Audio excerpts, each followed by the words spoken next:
Goldin Finance 117 was once a shining symbol of Tianjin's ambition. Once on track to be the tallest skyscraper in the world, construction stalled and has since been abandoned for years. After billions were spent, it now stands empty, a reminder of an architectural dream that turned into an investor's nightmare. Poor market demand, financial troubles, and a risky location transformed this skyscraper from a vision of luxury into a haunting monument to real estate risks.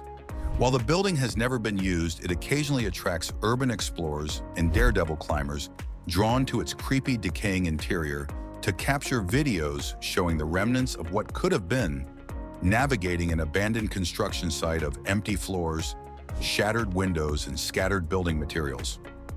Some have even dared to climb to the top of the construction crane that is still on the roof. In this video, we reveal the story behind Goldin Finance 117 and what went wrong. In 2008, China's economy was booming, and cities across the country were competing to become major urban icons. Tianjin was no exception. Enter Goldin Finance 117, a skyscraper envisioned as a powerful statement of ambition. Billionaire Pan Sutong, the mastermind behind the project, saw it as the centerpiece of a luxurious complex called Goldin Metropolitan. This complex was planned as a high-end paradise for the elite, with lavish residences, top-tier offices, and even an exclusive polo club. At the time, data pointed to a growing demand for luxury spaces, suggesting that the market could support such an ambitious project. But while these data-driven insights looked promising, they missed a crucial detail in real estate: location, location, location.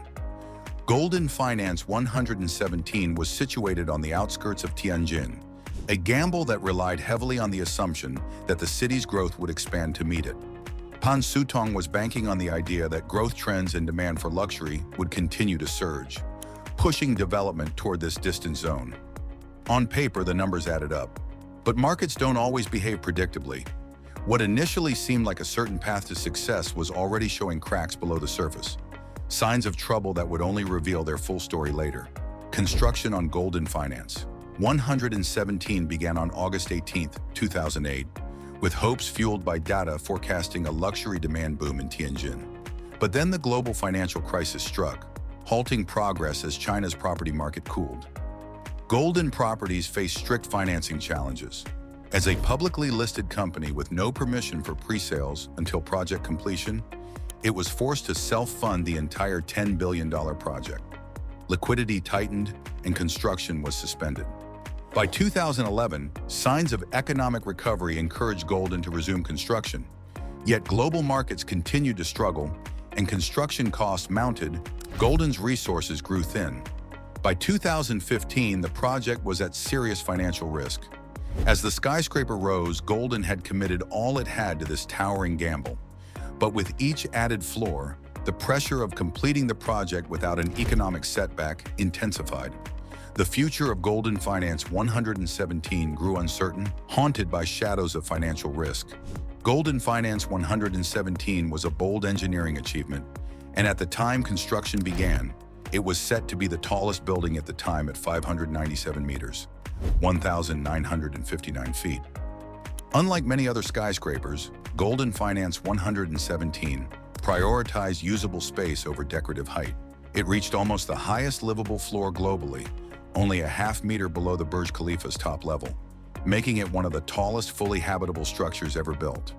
The building was designed to be 128 floors, with 117 of them intended for housing, commercial space, and hotel rooms, thus the 117 in the building's name.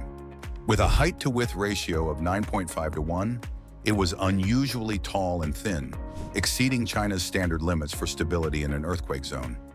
Yet engineers used advanced, data-driven techniques to address this challenge. They built a strong outer frame supported by massive columns and braces tied to a reinforced concrete core. This structure provided the tower with remarkable resilience against strong lateral forces, including high winds and earthquakes. In June 2015, China's stock market took a sharp downturn, wiping out nearly a third of the Shanghai Stock Exchange's value in just 1 month. This financial shock hit Goldin Properties hard, leaving it with almost no reserves and pushing its asset-to-liability ratio dangerously close to financial failure. Pan Su-tong, the company's chairman and majority stakeholder, lost an estimated $13 billion of his fortune. Despite this, the team pushed forward, topping out the tower in September 2015. But by December, construction had stopped completely.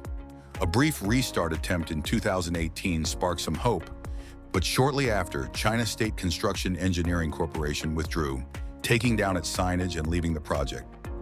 Goldin Finance 117, once a symbol of ambition, now stood incomplete, a haunting reminder of economic pressures and financial risks that had brought it to a standstill. Goldin Finance 117's location presented a major challenge from the start. Built on former industrial land, 8 kilometers from Tianjin city center, it faced difficulties attracting high-end buyers. Data showed that the ultra-wealthy preferred prime, central locations, which made this distant site a tough sell. The project relied heavily on the belief that Tianjin's growth would extend to this area, following a build it and they will come philosophy. However, this speculative approach misread the market. The area lacked the infrastructure and appeal that high-end buyers sought, leaving the skyscraper isolated. It was like placing New York's Hudson Yards on the outskirts of Philadelphia, a bold, data-backed gamble that ultimately left Goldin Finance 117 as a stark, empty symbol of overambition. That's the end of the video.